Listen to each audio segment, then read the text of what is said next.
We are about to introduce to you and call upon our keynote or our speaker.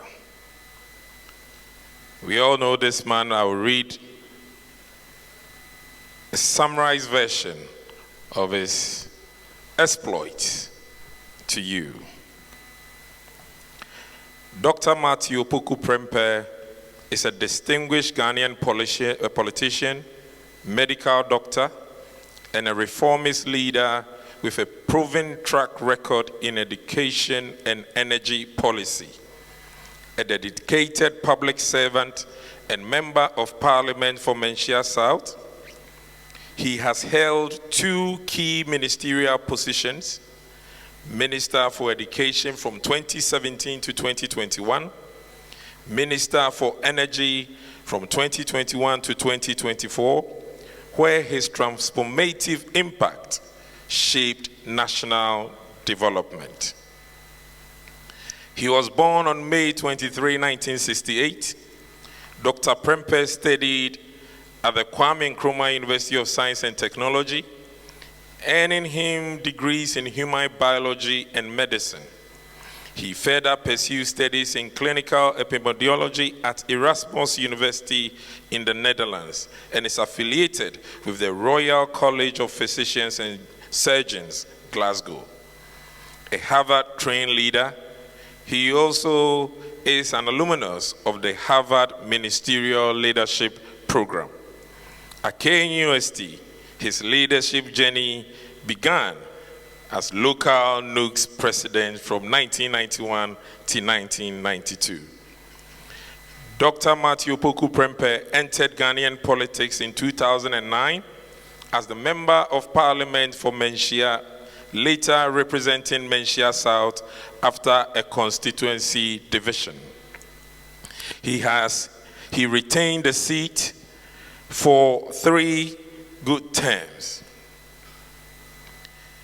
As Minister of Education, Dr. Prempeh led major reforms to expand access, quality, and relevance in Ghana's education system. His signature achievement, he delivered free senior high school. This opened the doors for hundreds of thousands of students nationwide. Some of the notable initiatives include introduction of professional teacher allowances, expansion and upgrade of TVET education, introduction of coding and STEM labs at basic and SHS levels, development of iCampus Ghana e-learning platform, restoration of teacher research allowances, redefining basic education to include SHS and vocational training. During the COVID-19 pandemic, Dr. Prempeh's leadership in the education ministry ensured continuity of learning and institutional resilience despite unprecedented challenges. His most innovative strategies, including scaling digital platforms, safeguarding access, and mobilizing international partnerships, were highlighted globally by Harvard University and the Luminous Fund as exemplary crisis management in education. As for Minister for Energy, from 2021 to 2024, Dr. Matthew Opoku Prempeh led Ghana's energy transition agenda, ensuring greater energy access, sustainability, and resilience. His leadership focused on efficiency, cleaner fuels, and renewable solutions. He had so many achievements, including transition to natural gas-powered generation, reducing emissions, expansion of lower and renewable energy projects, over 86% national electricity access, development of Ghana's energy transition framework, promotion of clean cooking solution and LPG usage, rural electrification through off-grid solutions, and national grid extension. So clearly, what Dr. Busia started, he continued. Let's give a big round of applause before we go on to the impact and his recognition. Dr. Prempeh's visionary leadership has earned him both national and international recognition. In 2017 and 2019, he was adjudged the best minister in Ghana. Harvard Ministerial Medal of Achievement in 2020. He holds honorary doctorates for education and policy leadership, celebrated by the National Union of Ghana Students Association for championing free senior high school. Dr. Matthew Opoku Prempeh continues to shape Ghana's future through forward-thinking policies and people-centered leadership. His career is defined by results, resilience, and reform, with lasting impact across generations over generations. Like I said, with a standing ovation and a big round of applause, I have the singular honor to welcome our keynote speaker, the former vice presidential candidate for the New Patriotic Party in 2024, Honorable Dr. Matthew Opoku Prempeh.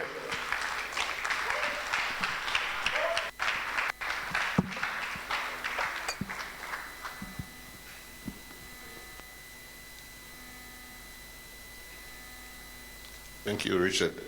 We can all sit. I must, before I even begin, say that if you are doing the first institute lecture for Busia, and you have a live patron, a protégé, a special guest, who am I to speak? Who am I?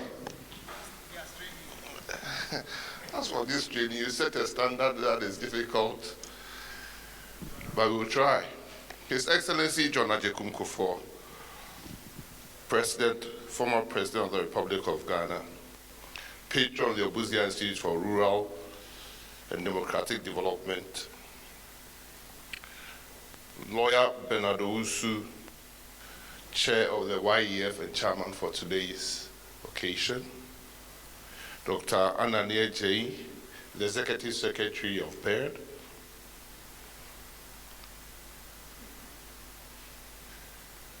Mrs. Alma Adade Prempeh, who is keeping me steady, right?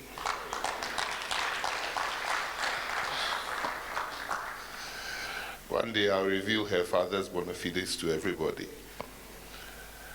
I am deeply honored to join you for this first international edition of the Busia Institute lecture. I thank the board and the leadership of the Institute for asking me to reflect on a government that held office for little more than 2 years and yet has never quite left the constitutional, intellectual, and development conscience of Ghana. I believe there could be no better city than London for this particular conversation, because it was to this country that Kofi Busia came as a young scholar. And it was in this country at Oxford that his mind was sharpened. It was here that he took refuge when the Preventive Detention Act made his own country unsafe for him. And it was here on British soil, receiving medical treatment, that he learned in January 72 that soldiers had seized the government he had been elected to lead. He would spend his final years here in exile for the second time, and died at Oxford in 1978, before his country brought him home to Wenchi for burial. London holds a great deal of Busia's story: his formation, his refuge, his exile, and it is right in that London should hold this honest accounting, and I emphasize honest accounting of his purpose. And let me be straight about one thing from the outset. Busia's years in Oxford shaped him, but they did not colonize him physically or mentally. He studied Western democracy closely, but refused to simply copy it. He examined African institutions on their own terms, defended the authority of our culture without ever surrendering the rights of the individual within it, and set himself the harder task not to import parliamentary democracy, but to root it in the history and the social structure and aspirations of Ghana. My own standpoint is clear, because you are entitled to know from what position I speak. I'm not President Kufuor. I cannot be President Kufuor. I did not have Busia as a protege, but I do have President Kufuor as a mentor. I stand here as a beneficiary and a custodian of a living inheritance, not as a neutral observer of some vanished movement. That inheritance runs through from Pa Grant, J.B. Dankwa, Bafwa Koto, S.D. Dombo, K. Busia, John Ajekum Kufuor, and Nana Addo Dankwa Akufo-Addo. Through the many patrons whose labor carried it from United Gold Coast Convention, through the United Party, through the Progress Party, the Popular Front Party, the United National Convention Party, and in this Fourth Republic, to the New Patriotic Party. But let me equally say that loyalty to my tradition buys Busia no exemption from me tonight. Belonging to a tradition does not oblige me to flatter it. It obliges me to tell the truth about it, to weigh the evidence in proportion, to place each decision inside the circumstance that produced it, and to separate the principles that guided this government from the errors that any government accumulates. Reverence that cannot survive honesty. Reverence that cannot survive honesty is nostalgia, sycophancy, or hero worship. And Busia the scholar would have little patience for any of this. So here is my argument this evening. Here is my argument this evening, so that you may hold me to it. The Busia administration deserves to be remembered for three things above all. One, for restoring constitutional government.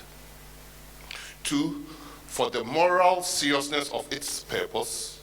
And three, for the reach of its developmental imagination.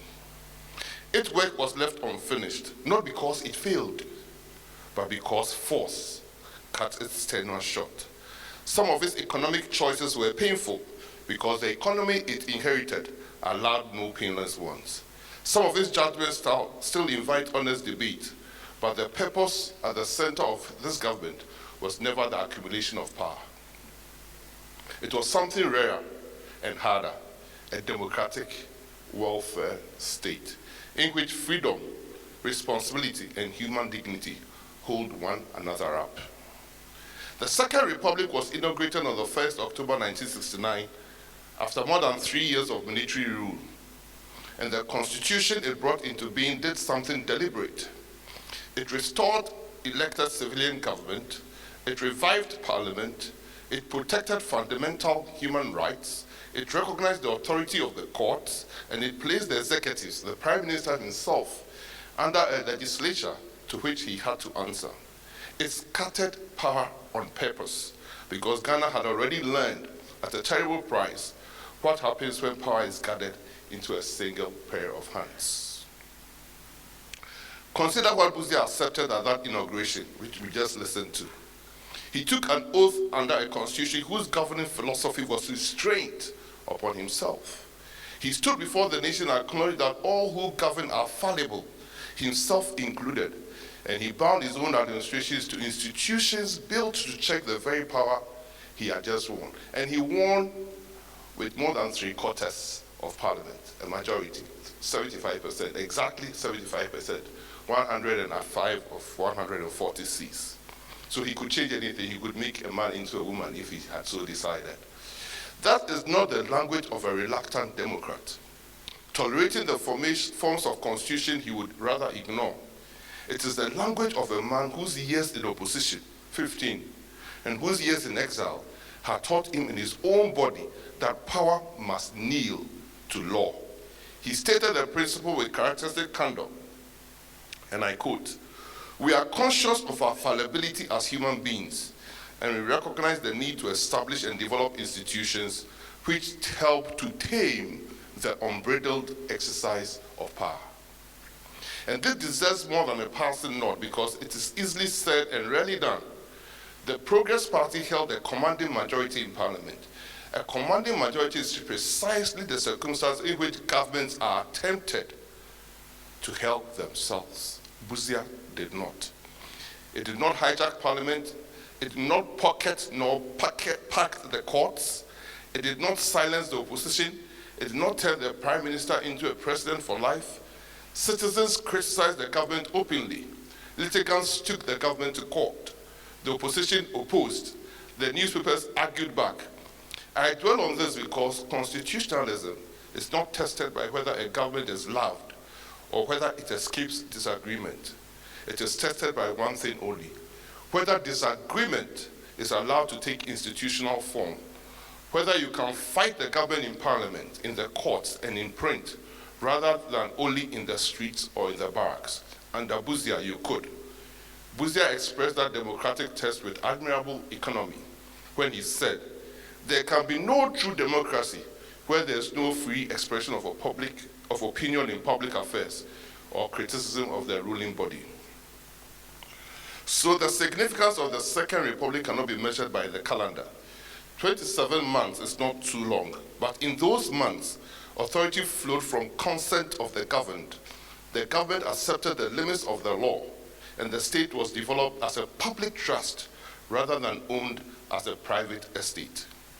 That is the real and rare example, African example of constitutional government. Not a perfect one, but a genuine one. And this is why the events of the 13th January 1972 must be named for what they were. The coup did not repair the constitutional order.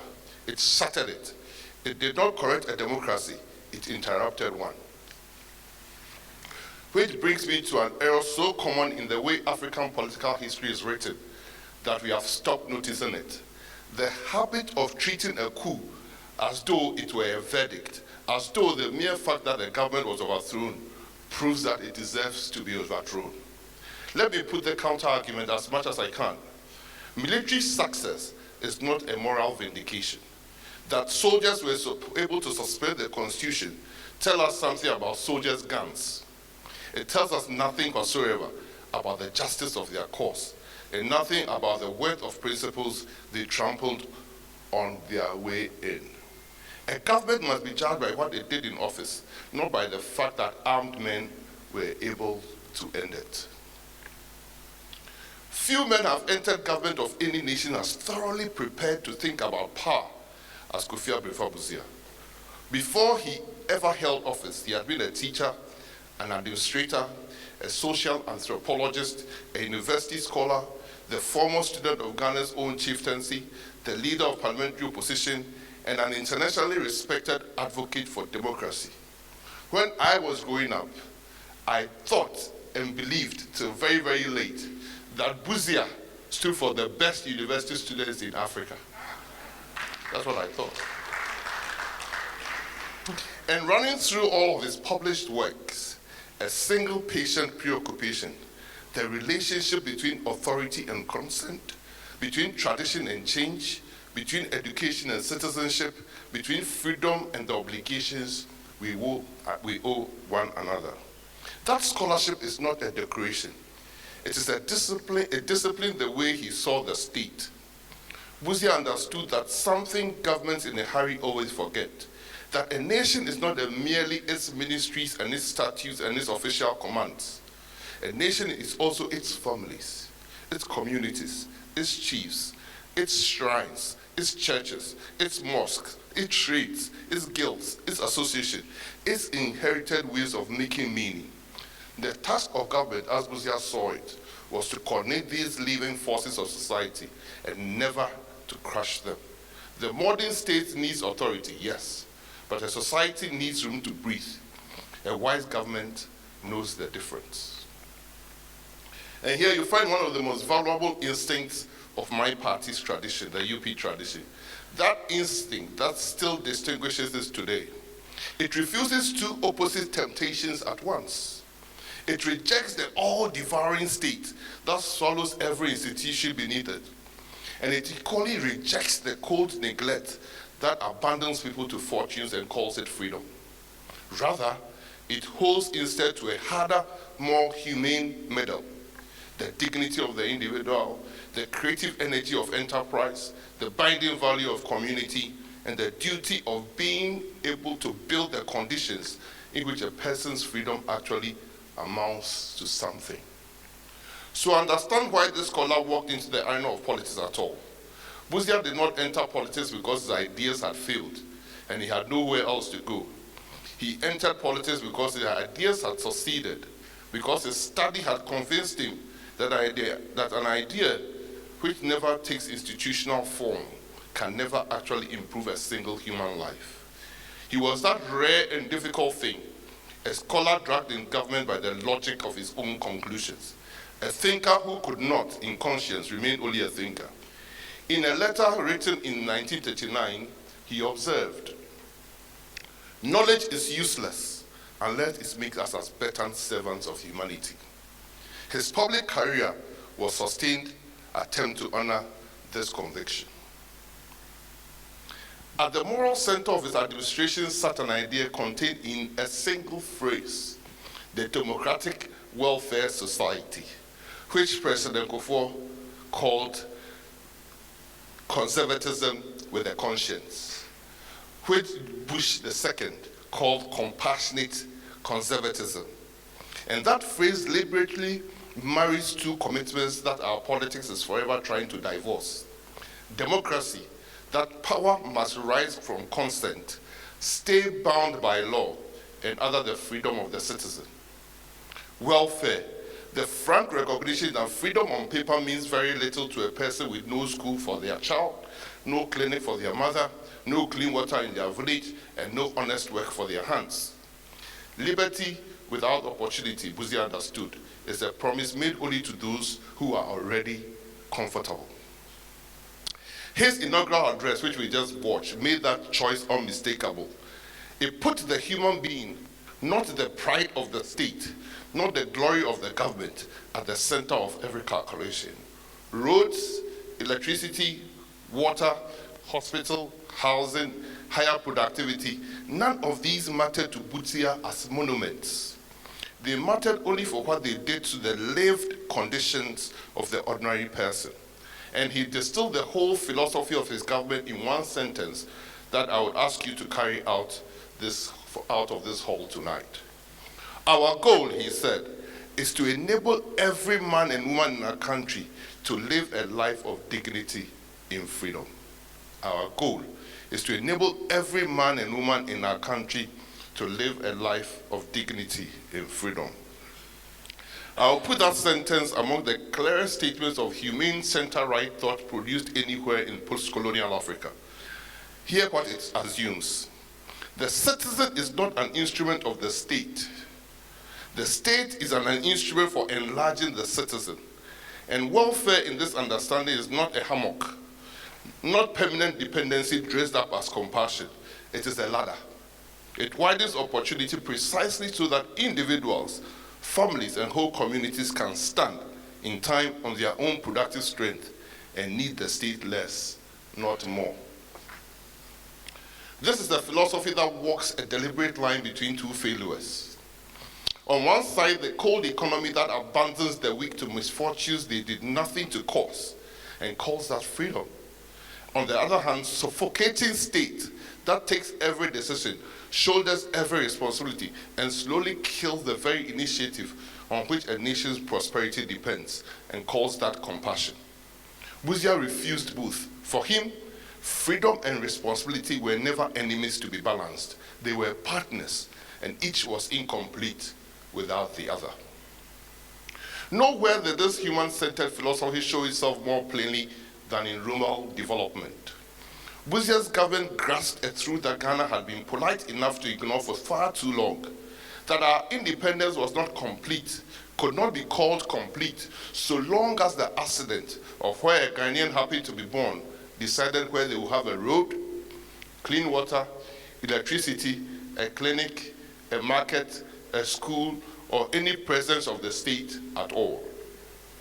And note, mark the framing because it matters. The rural program was never conceived as charity. as a gift graciously sent from Accra out to the graceful, passive villages.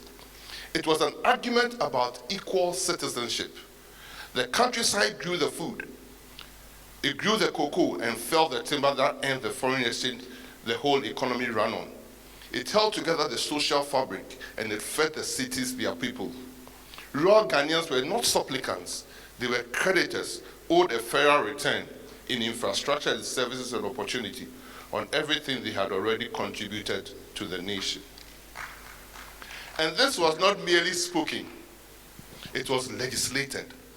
Parliament passed the Rural Development Fund Act of 1970 recently under His Excellency President Kufuor's tenure, and just before that, when he served in a brief moment as part of the PNDC, he resurrected Busia's decentralization plan and started the District Assembly Common Fund. And now, this is a fund that is in the Constitution, thanks to Prempeh Kofi Abdul-Busia.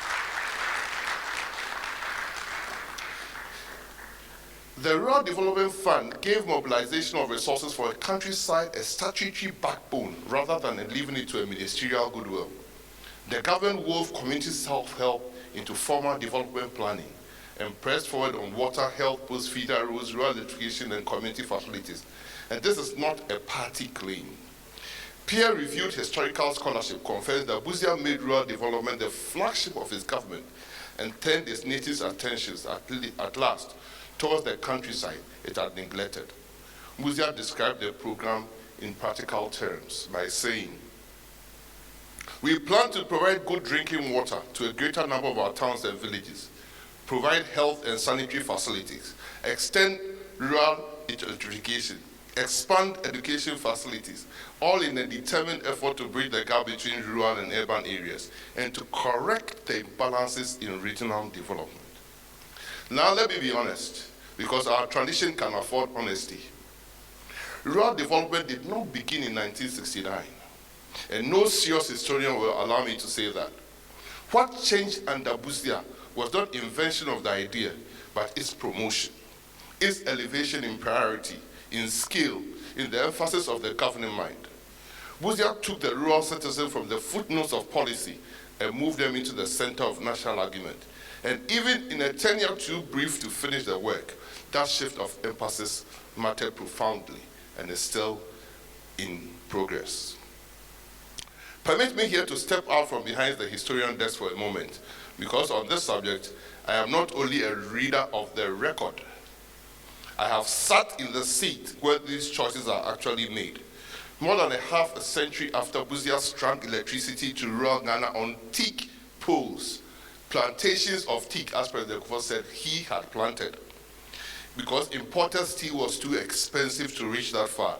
I, Matthew Opoku Prempeh, served as one time Ghana's Minister of Energy. And I'll tell you something that the intervening 50 years have not changed as much as we would like to believe. The distance to the last village is still the distance. The cost of the final mile still resists the market. The gap between the state can promise a citizen in Accra and what it can deliver to a citizen 3 hours from the regional capital has narrowed, but has not closed. I say this not to draw attention to my own work, but to bear witness to his. What Busia began in the countryside is not a finished project. It's an inheritance still being paid down. And I know that firsthand, because paying it down was part of my own charge. The administration also understood its own limits, that the treasury alone could not remake every locality overnight. So we built partnership between the state, local authorities, traditional leaders, and communities themselves. And it's understood what community self-work was and was not. It was not a trick for the government to excuse its own absence. It was the opposite, a method of joining public resources to local initiative so that the people had a real hand in building and maintaining the very facilities they had asked for. Future generations should study this and admire it, because Busia's government arrived by conviction at a principle the whole world development would not only fully embrace until decades later. That policy is strongest when people are treated not as passive beneficiaries of what is done to them, but as participants, with knowledge, with agency, and with responsibility in what is done with them.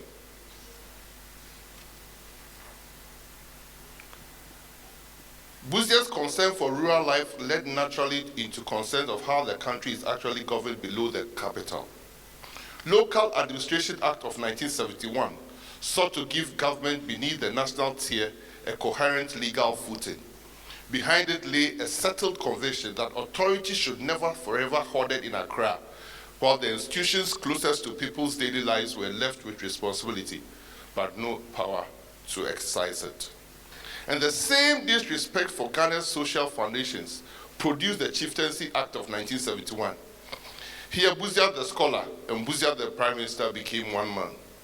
His life's academic work had taught him what important modernizers never learn, that traditional authority cannot simply be wished away by a post-colonial state that finds it inconvenient. Chieftaincy endured because it did real work in land, in identity, in customary law, in mediation, in cultural continuity, and the mobilization of whole communities. The task then was not to abolish it and not to abuse it, not to turn our chiefs into partisan foot soldiers, and not to treat our own institutions as embarrassments to be hidden from visitors. The task was to recognize that chieftaincy and to give it an honored and regulated place within the constitutional order. He joined cultural inheritance to institutional modernity. And I quote, "Whatever of value we can contribute to the cultures of the world must stem from our own traditions and achievements." On chieftaincy, he maintained, is that it is an institution that can fit into the future. It gives us special identification as a people, and we must cherish it. This was a mature and sophisticated idea of how you build a nation. National unity, Busia understood, does not require cultural erasure. You do not have to flatten the people to unite them. Loyalty to family, to hometown, to one's own community can be enlarged into loyalty to the nation, but only on one condition, that every citizen is assured of equality before the law and fairness in institutions that serve them. The state's task in plural society is a delicate one, to stop inherited identity from ever becoming a weapon of exclusion, while preserving everything in that identity that gives people belonging, meaning, and strength. And that lesson has not aged a single day. Ghana is not at its strongest when we pretend our differences do not exist. Ghana is at its strongest when our differences are held together by equal citizenship, by a shared loyalty to the Constitution, and by mutual respect. If you want proof of what education can do to a single human life, you need not look further than the life of Kofi Busia himself. From Wenchi, who rose by the ladder of learning to Oxford, not only to Oxford as a student, but to a professorial chair in Oxford and to the office of the Prime Minister. He knew what education was worth because he lived its full return. And so he never made a mistake of confusing education with a mere collection of titles. To Busia, education was the formation of judgment, of skill, of character, and of civil responsibility. The making of a whole citizen, not merely a qualified one. In his book, The Purposeful Education for Africa, Busia argued that education must answer to the real needs and conditions of African societies, rather than reproduce inherited colonial forms without ever pausing to ask what they were for, which he captured with an unusual clarity by saying, education must pass on the heritage of the past, cope with the present, and prepare for the future. Now his government governed education under physical ceiling and against a fast rising demands. More young people wanting more schooling than the treasury could simply pay for outright. And within that constraint, the Second Republic tried to do the responsible thing, to keep the door of opportunity open while making the financing that opportunity something the nation could actually sustain after year. That is the origin of the Students' Loan Scheme Act of 1971. A statutory mechanism to support students through higher education. Whatever one thinks of its design, that scheme is itself the evidence. This was not a government trying to lock the poor out of the university. It was a government searching for a durable way to share the cost of the widening the gates. And let me speak here with particular directness, because this ground I know very well. Reasonable people may argue then and now about how student financing should be designed. I've spent no small part of my public life inside exactly that argument. But what cannot be honestly alleged against the weight of all this evidence is that Busia was an enemy of education. His biography refutes it, his scholarship refutes it, his legislation refutes it. The real question his government wrestled with is the same question every educational minister has wrestled with. The one that I have wrestled with myself: how does the state, with limited means, extend opportunity to more of its children without making promises the economy cannot keep? That is not hostility to education. That's the daily burden of trying to fund it honestly. 30 years after Busia tried, and I just reminded President Kufuor that even junior high school system, the first schools that were built, the experimental junior high school system, were built under Professor Kofi Abrefa Busia. And 30 years after Professor Busia started, President John Ajay Kufuor did the unthinkable by bringing the free compulsory universal basic education into being. And just around 50 years after Busia started, another Uncle Kufuor's government brought the free senior high school into being, expanding the 40 years of education for everybody, whether rich or poor. Consider too a quieter law that tells you a great deal about the mind of this government. The Ghana Library Authority Act of 1970, which gave our public library systems a firmer statutory foundation. A library is not a dramatic thing. No one cuts a ribbon. I did cut one though. No one cuts a ribbon on a reading room and makes the evening news, and I did make the evening news for that. But a government that troubles itself to strengthen libraries is a government that understands knowledge itself is a good public good. And reading as a genuine instrument of national development, that instinct is worth more than it looks. In my tenure at education, I wanted to make Ghana a reading nation. So we expanded, doubled the number of libraries that had been inherited since Dr. Kofi before Busia left, about doubling that before I left, because we understood the fact that reading is a genuine instrument of national development. So President Kufuor is always, I don't know whether he's reading or doing crossword puzzle. Even at his old age, he claims reading is important. That instinct is worth more than it looks. Because a state that builds schools but starves its libraries, neglects its teachers, ignores research, and lets the culture of inquiry wither, that state has built only a half educational system, and the emptier half at that. Busia's whole intellectual inheritance stands as a reminder we still need that real development minds trained to judge every bit as much as hands trained to produce. A nation needs both the mind and the hands. It will find itself with neither for long. And true, way after Busia, it is a government that is also in the UP tradition, 50 years after that, that did the first comprehensive teacher policy in the country, the national teacher policy, the first one. It's the government after Busia, 50 years after Busia, that introduced the National Research Fund into the country.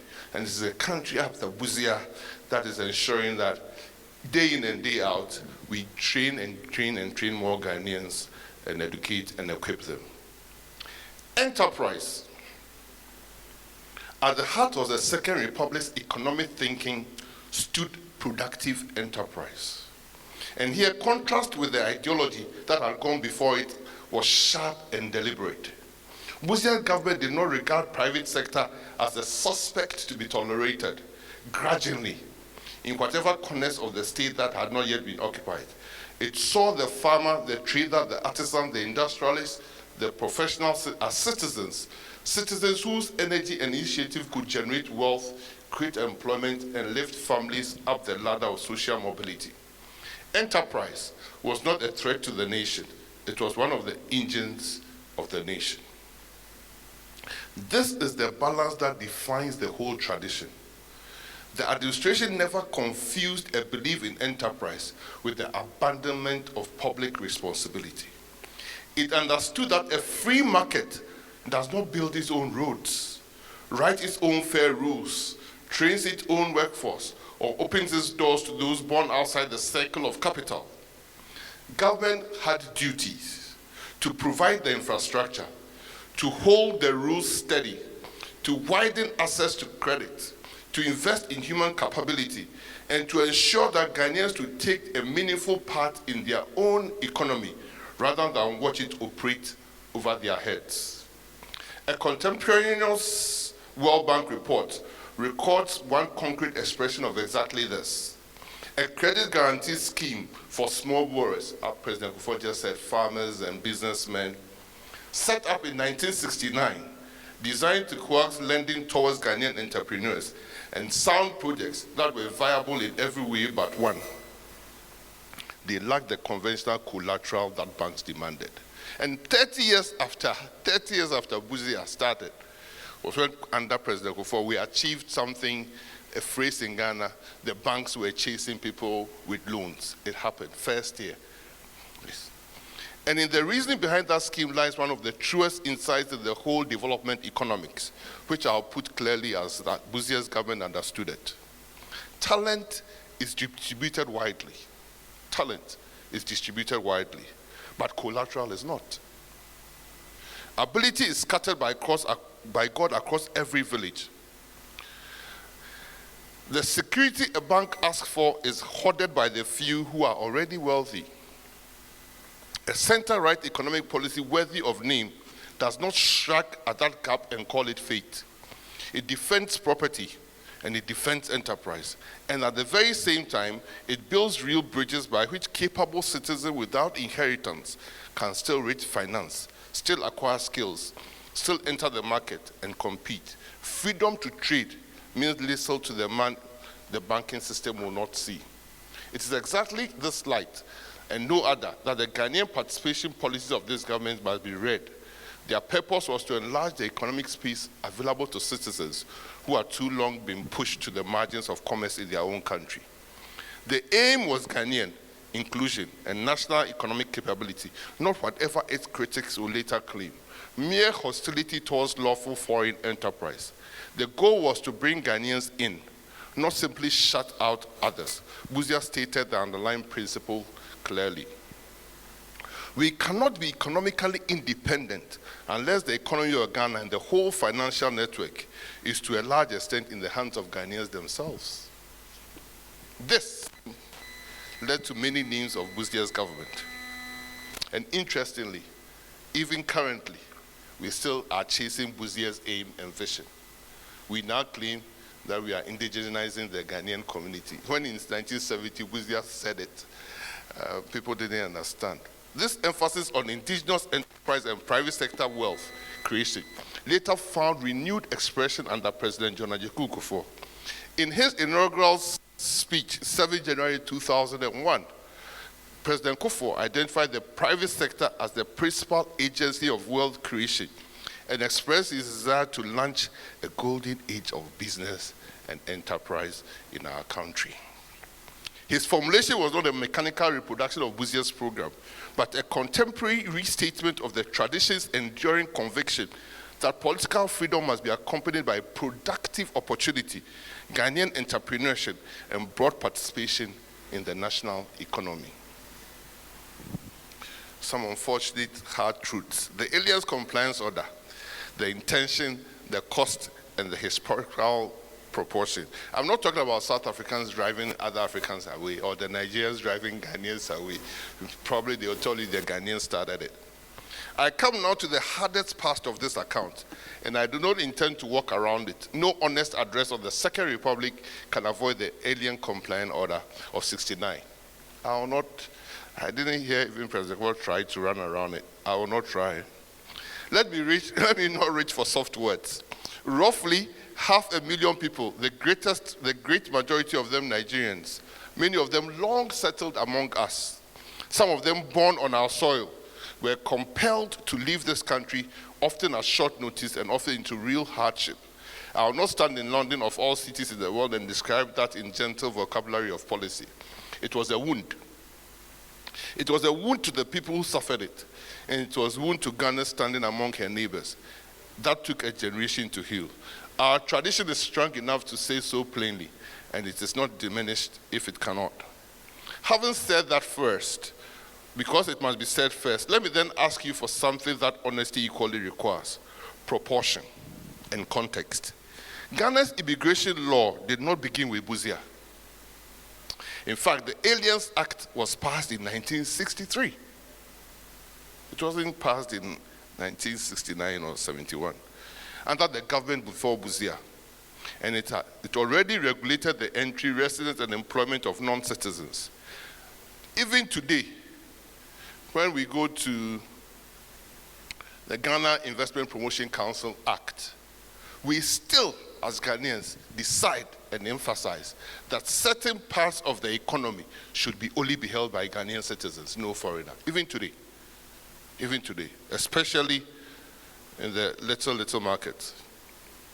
So Busia didn't start, but Busia came out with a compliance order of 1969 that sought to enforce the documentation and resident requirements that had been law for 6 years, but had not been consistently applied, and to widen economic opportunity for Ghanaians in sectors where they felt shut out of their own economy. The aim in itself that a sovereign state may decide who lawfully lives and works within its borders is not a sinister aim. It is an ordinary responsibility of government exercised by every nation represented in this room tonight, including the one that is hosting us. So the distinction I would ask you to hold is this. It is a distinction, not an excuse. The legitimate purpose of policy is one thing. The manner of its execution was another. A lawful aim demanded time, demanded discretion, demanded a scrupulous regard for dignity of every affected person. And in too many cases, those safeguards were not there, and the people paid for the absence. To distinguish the aim from the execution is not to wave the hardship away. Is to locate the failure precisely where it belongs, not in the principle that Ghana may order its own borders, but in the way that principle was carried out. Today, we still have people in Abubloshi, Ghanaians, asking that we should not let Nigerians and Chinese and things come and sell in our markets. Today, we still have that argument. So the mature judgment is neither denunciation nor denial. We should study this order. We should remember its human cost honestly, as I've tried tonight, and we should carry its hard lessons directly into how we govern migration in our own time. For these are not settled questions in anywhere in the world. But one episode, however painful, cannot be permitted to reach back and erase the constitutional philosophy, the rural development program, the educational vision, the public service ethic of an entire administration. A serious people holds both the wound and the whole record in view at once. That is what maturity asks of us. The economic record of the Second Republic is usually told as a simple morality tale, that Busia inherited a healthy economy and then through his own choices inflicted hardships on the people. I want to state with evidence in hand that this does not account, this account does not survive contact with the facts. In fact, cocoa prices have collapsed. Ghana was a monocrop country, and by 1969, cocoa prices had collapsed. So there was no money, actually. And Busia's government was forced to do what President Kufuor himself said. Then the world, like I said, cocoa prices made it worse. Later, IMF historical analysts reached a clear conclusion. It was this deterioration in terms of trade that forced the devaluation of the cedi in December 1971. Forced. The decision was severe and it was politically fatal, but it did not spring from any indifference to the suffering of its own ordinary people. It sprang from an unforgiving arithmetic, the widening gap between what the currency was officially declared to be worth and what the country could actually earn to back that value. A currency is a promise. Busia's government was being asked to keep a promise the economy could no longer fund. Devaluation is painful, as President Kufuor said. His own example, I'm not sure he said the full story. When he decided to go HIPIC, he told only half the story. If he told you the full story, he would even go further and tell you that he had to direct his finance minister to go and do it, because even the people in the finance of his own government were against he going as HIPC. And the reason we can all now celebrate Kufuor, President Kufuor, was that the democracy made his government live. But in 1971, the soldiers decided to cut a government short. And the evidence is that if Busia's devaluation had made it, we wouldn't have had a worse 30 years after Busia.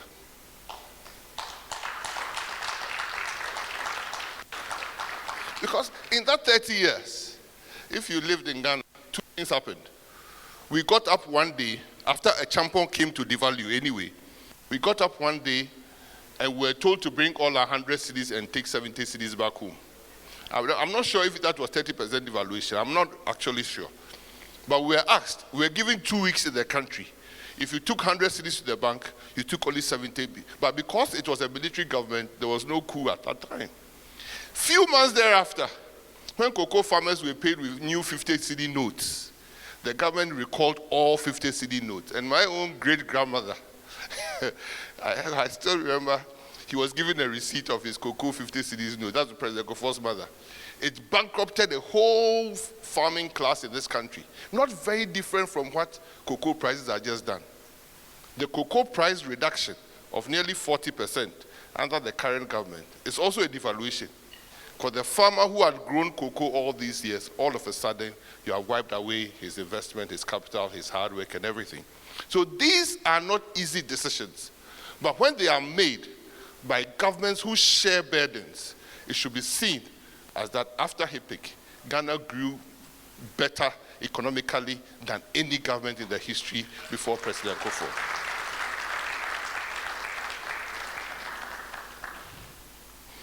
Now I must be careful here, so that what I say is not misheard. I do not wish to be misheard. The men who overthrew Busia using public hardship and dressed it up as justification for their coup, their very first economic act was to reverse the devaluation. And it was popular for a season. But reversing a hard truth by military degree does not stop making it true. Ghana's structural problems did not vanish because soldiers wished them away. They deepened. What followed the coup was not a relief. It was a long descent into controls, into shortages, into inflation, into currency collapses for far more brutal than the one Busia had been condemned for. The verdict of the decade was not a kind to the men who claimed to be rescued the people from Busia's economics. It was the harshest possible vindications of him. And this is where I must pause and speak with great care. And with the deepest respect, because of the truth I'm arguing, it's not confined to the history books. In this office auditorium, Mr. Chairman, His Excellency, I hope will forgive me for speaking of him in his presence, but the record, like I said, and the audience knows this well too, I do, 30 years after Busia was punished for telling Ghanaians the truth about his currency, another government of the same tradition, inherited a city in free fall, an inflation rate above 40%, an economy in plain terms that was broke. That government chose the hard and unpopular path over the uncomfortable delay. We gave it a name, HIPC. It was mocked, it was resisted, but it was right. Within a year, inflation was halved, the currency was steadied, and a decade later, no honest person disputes that the courage of that decision laid the foundation for the recovery that followed.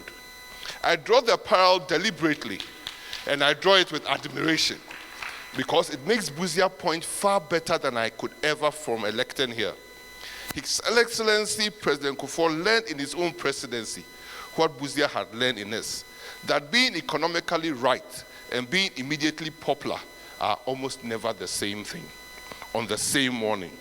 But the verdict of a decade is wiser and a kinder judge than the verdict of a news cycle. Busia was denied decade by force. President Kufuor was granted it by the ballot. And he used it to prove the very principle of which Busia was overthrown. Two men of one tradition, one lesson, 30 years apart, exactly a generation. That is not a coincidence of history. That's the continuity of a conviction.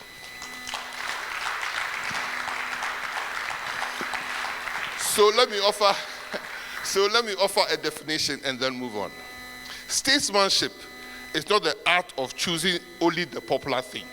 It's not by playing to the books or the media. It is the moral courage to look into the eye of the nation, explain a hard necessity, share out the sacrifices as fairly as you can, and then stand and take responsibility for it. When President Kufuor took the decision for HIPIC, it was him and him alone. Leadership was a lowly business for him, and I'm not sure he knew. but there was no alternative, actually. By that measure, the only measure that ultimately matters is the economic ordeal of the Second Republic should be studied not merely as the cause of its downfall, but the evidence of a burden willingly carried by a civilian government that tried to reform an economy under conditions that would have broken most others. Another uncomfortable case was the Salah case of Busia's government, where Busia broadcast followed the Salah case. The exhibits most often produced against this government's constitutional good name, his blunt words that no court could compel the government to employ or to re-employ any person, are quoted again and again. But really, can anybody complain a government to employ? But they are almost always quoted with the actual legal posture of the case stripped away. And that omission does real violence to the truth. So let us be precise, because precision is the friend of fairness here. The Supreme Court issued a declaration concerning Mr. Saleh's office. It did not issue an order compelling his reinstatement. That distinction is not a lawyer's quibble, and the chairman is a lawyer. His Excellency himself is a lawyer. I am not one. But I'm not sure if a judge gives a ruling and doesn't compel you to do something, you just go and run ahead and do it. At all. Later, legal scholarship has cautioned rightly against portraying Busia's broadcast as a defiance of an enforcement order, because the court made no such order, so he couldn't have defied. What was genuinely in dispute was a hard and legitimate constitutional question. What is the legal effect of a judicial declaration, and where exactly runs the boundary between judgment of the courts and the executive's own responsibility for public employment? And notice what did not happen. Please, compare it to current events in the country. Notice what did not happen under Busia. The courts were not closed. The courts were not packed. They went on sitting. They went on hearing cases brought against the government. They went on building the laws of Ghana. The very heat of the Salah dispute itself is the proof of constitutional life. You do not get a great public argument about the powers of the courts in a country where the courts have been silenced. The argument could have happened because the institutions were alive.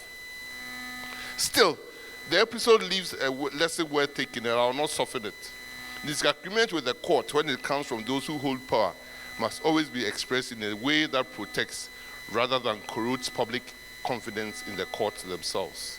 That is a standard every leader in the constitutional order must hold, ours included in every era.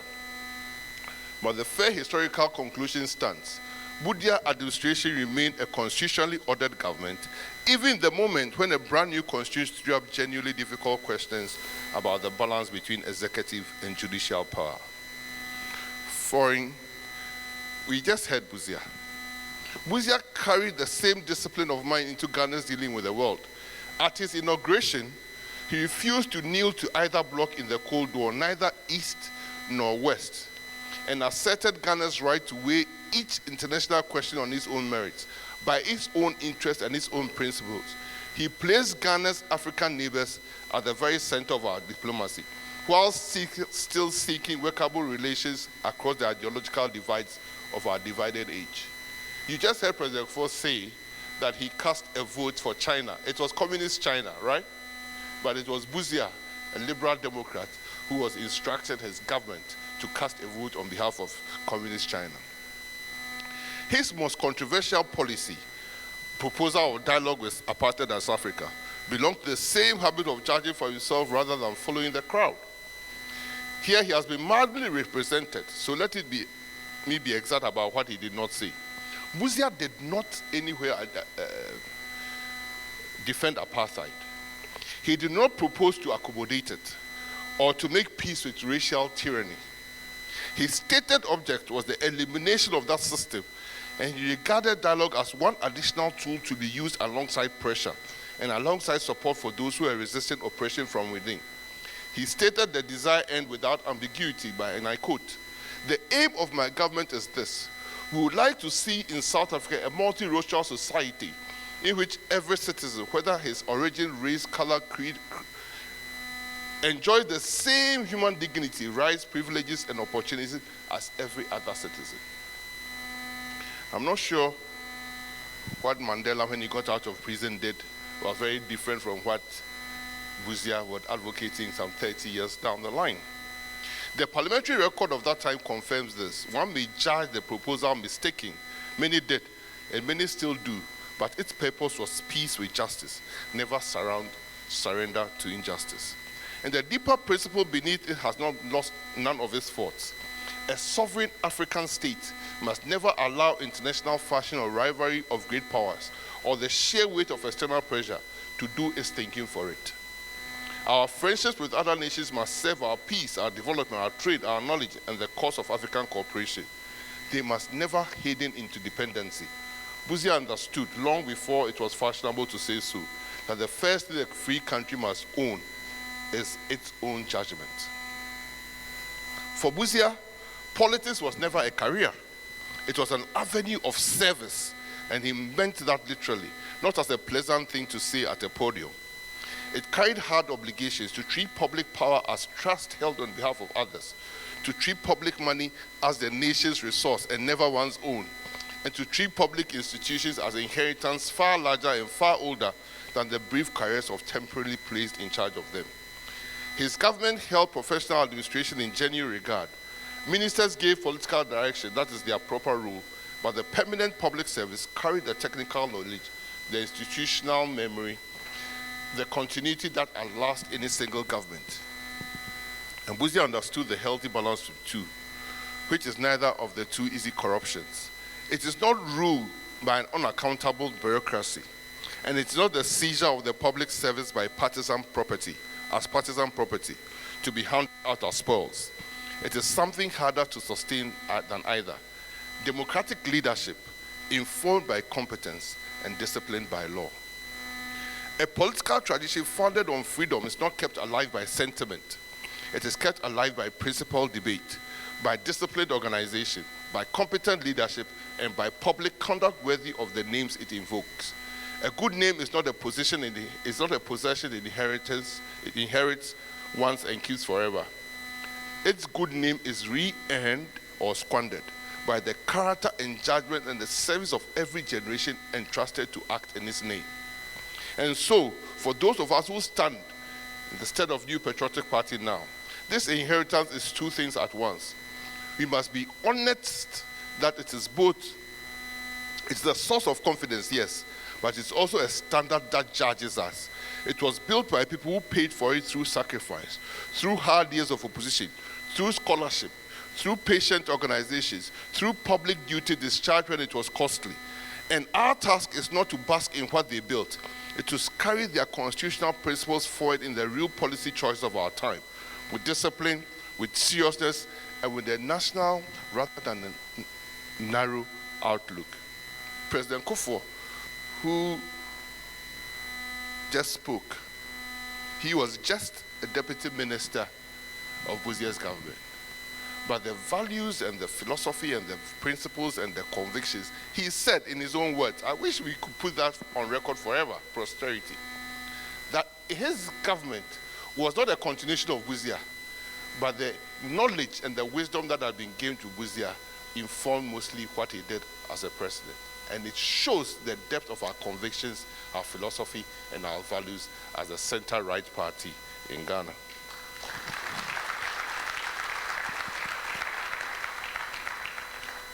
On 13 January 1972, and Mr. President Kufuor has another story about 13 January 1972. That happened during his government, but I'm not sure he will share it with us today. We are looking forward to his book. It has stayed in his bedroom for too long. He should bring it out so that those of us following him can all read. But Ghana's constitutional experiment not did not end by voters, not by parliament, not by any lawful process, but by force. Parliament was dissolved, the constitution was suspended, the elected government was removed at gunpoint, and if you haven't been to Ashford before, pass there and go there and see what is there. I have vowed never to go in there, but my granduncle stayed there for 1 year, 3 months. And I don't wish it on anybody. It's not like in some it's far better. The constitution, the elected government was removed at gunpoint, and it went the single thing every democracy depends on, the chance to be corrected without being destroyed. The Second Republic was denied the ordinary democratic opportunity to fix its own errors, to win back public trust, to finish what it had started, and above all, to submit its record in the end to the judgment of the people who alone have the right to pass it. Article 1 of the Ghana's constitution, the sovereignty resides in the people. Busia's government, even though had been elected by the people, was not allowed to be judged upon by the people, but the khaki politicians. That fact must sit at the very center of my honest verdict. A democracy is built to be corrected through argument, through parliament, through the courts, through elections, through the lawful handover of one power from one government to the next. A coup does something entirely different, something dishonest. It freezes a government at the precise moments of its greatest difficulty, and then it hands the pen to the very men who overthrow it and lets them write the first draft of their history and give themselves a verdict. Let us be clear about what did and did not happen here. The Busia administration was not defeated at an election. It was prevented from ever reaching one. And its work was left visibly, painfully unfinished. Rural transformation is still under the way. Local administration only beginning. Ghanaian enterprise still finding its feet. Educational opportunity not yet secured. And fragile habits of parliamentary democracy not yet set. Some of those measures would surely have needed revision. Some would have matured into real institutions with time. We will never know which, because none of this was allowed the years. But with the hindsight of Kufuor's government, I think Busia's government would have been the best government ever that would have happened into Ghana's history. That is true. That is true. That is true. The true cost of the coup, not merely the government it rules, but the future it forecloses. Let me give you a single clear example of that theft. Before Busia's government was overthrown, the National Service Scheme, as the nation knows today, had been literally put together. After the coup, it took the military government 2 years after to be able to restart the National Service, and it exists today. An idea conceived by Busia was not permitted to finish, was carried to completion by the very people who removed him, and it endures to the 7th day. If you want proof that the ideas outlive the tenures of men who hold them, then this is it. This is what unfinished work truly means. The work did not die with the government, it waited. When it came to reforming the National Service Scheme Act, it was another UP tradition government that did it a few years ago. You see, any good thing that has happened to the country, or most of the good things that have happened under the center-right governments of Busia, Kufuor, and Nana-Addo Dankwa Akufo-Addo. Patient formation of constitutional habit, the muscle of a democracy only builds through uninterrupted practice. Ghana was flung back into a long punishing cycle of military and unstable government that consumed the better part of 2 decades. And when we finally emerged, when the Fourth Republic was founded in 1993, notice where the nation returned to. It returned to the very principles Busia and his tradition had argued for long, to elections, to supremacy of the constitution, to the authority of the courts, to political pluralism, and to peaceful handover. In fact, I was just talking with President Kufuor. I said, when you take the 1992 constitution, it has served Ghana the best times of our lives. The most expansion in Ghana's economy has happened since 1993. But when you read the 1992 constitution, it's a vindication of our center-right policies from Dankwa's time till today. One cannot have a president for life. You cannot declare a one-party state. Property-owning democracy, the rule of law, fundamental human rights. Just mention it. Freedom of the press. Now I don't know if we have it, but freedom of the press, freedom of speech. These are all things that our forebears started fighting for in country before it became popular. So I don't sometimes believe that we are a center-right party. Maybe center-right came to meet what we were developing, or our forebears were developing in Ghana before center-right became policy. What does the Second Republic offer Ghana today? I think I'll be finishing soon. So what we should, as democratic leaders, citizens of a democracy, actually take from this administration. Let me not give you a list of 10, just about 5. 1, that power must be bound by law, even when especially it rests in the hands of the people we trust. For constitutional restraint is no insult to a good leader. It is the very thing that protects the citizen from the bad one. If there are no constitutional restraint and you get a bad leader, the citizens are finished. I'm not sure about now, but under a good leader, it protects the leader from his own self. We just listened to Professor Busia that the constitutional order that he was being sworn into office is a restraint on his own actions. That is a good leader. That development is only ever worth what it does for the human being. You cannot come and seize my father's house and go and build me a 2-bedroom house and tell me because you have built my 2-bedroom house for me, you have what? You have made me free. No. Growth, roads, reforms, institutions, these earn their moral value in one currency only. Whether they enlarge the knowledge, the security, the health, and the dignity of the actual person. And that the rural citizen is not a lesser claimant on that promise, but an equal one. For the countryside is not a charity case of the nation, it is one of its foundations. 3, that enterprise and social responsibility are not rivals, but partners. That Ghana needs citizens to create, to own, and to prosper, and at the very same time, needs public institutions strong enough to widen the door of opportunity and to catch those whom hardship would otherwise crush. 4, that our differences of tribe, of tradition, of faith need not divide us, so long as they are held together by equal citizenship and shared by loyalty to the law. That hard economic truth must be told honestly and early, and their burdens shared fairly, rather than hidden until the system breaks. That a political party ends its place not by winning offices, but by becoming an institution of memory, of ideas, and of honest leadership, and that opposition too is a form of patriotism, when it tells the truth and offers real alternative rather than merely obstructing. Above all, that history does not finally judge us by the power we accumulate, but by the standards we refuse to abandon under pressure. The truest fidelity to Pa Grant, to J.B. Dankwa, to Bafo Akotosei, to Dombo, S.B. Dombo, to Busia, Professor K. Busia, to President John Ajay Kufuor, is not to carve their names more deeply into marble. It is to translate the principle behind those names into how we actually govern and how we actually conduct ourselves today. And to Ghanaians in the United Kingdom gathered in this room, the Busia's legacy carries a particular invitation addressed directly to you. Understand that you are not outside the national project. In fact, you are integral to the success of the national project.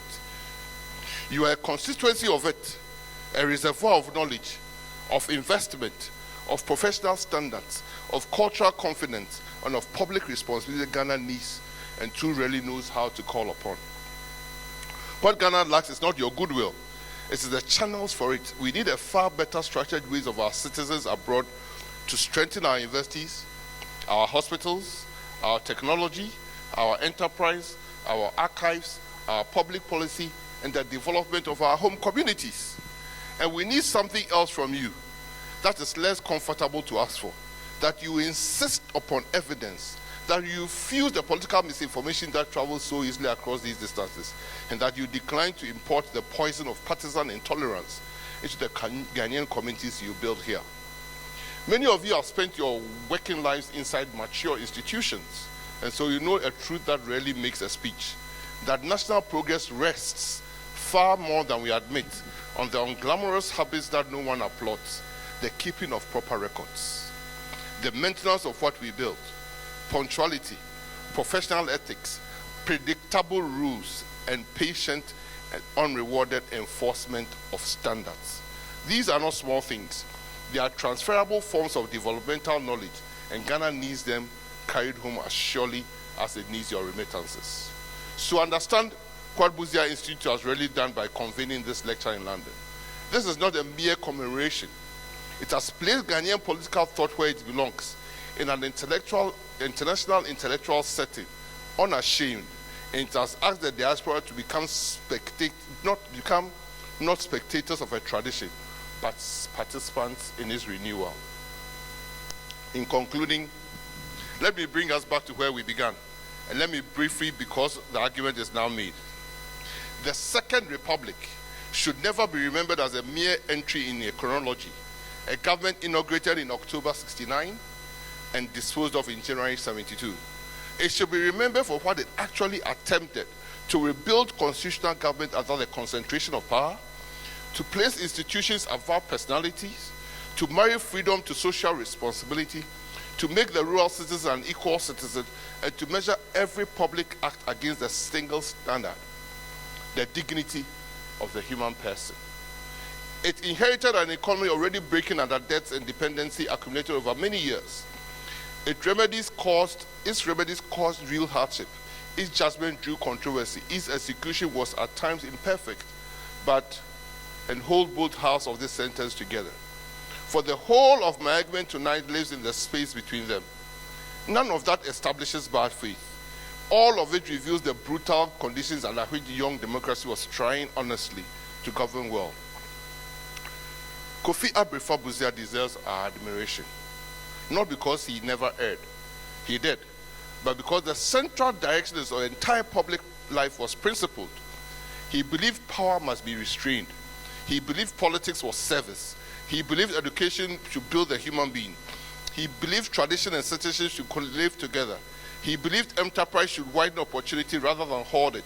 And he believed, above all, that the point of development was to let every Ghanaian, every single one, live a life of dignity and freedom.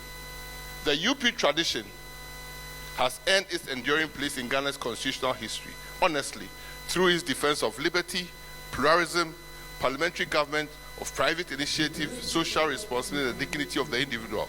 But an inheritance is not a monument. An inheritance is not a monument to be dusted. Its obligation to us is not that we preserve it in memory.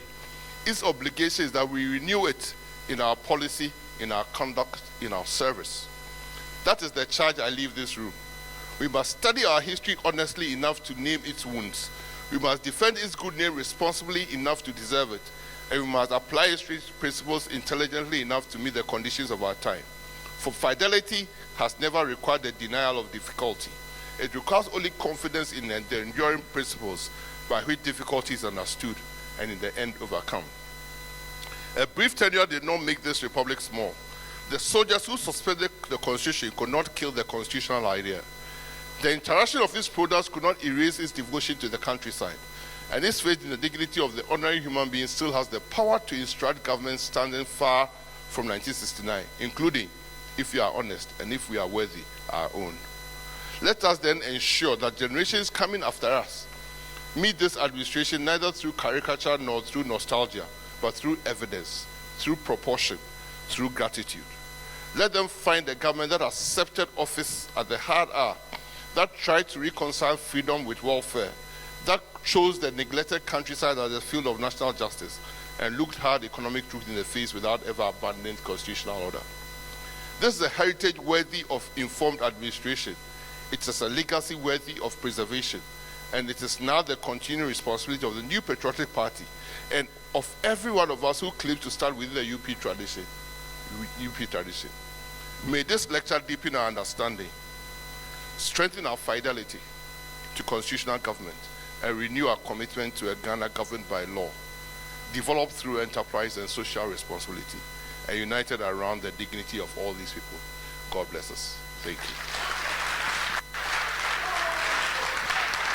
You can do better, you can do better, you can do better. Napo, Napo, Napo, Napo.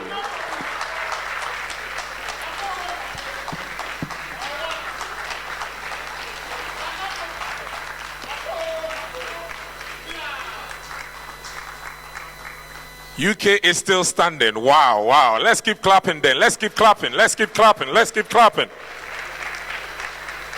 If you didn't know about Busia, now you know. Thank you. Thank you, Honorable Dr. Matthew Opoku Prempeh, for such an insightful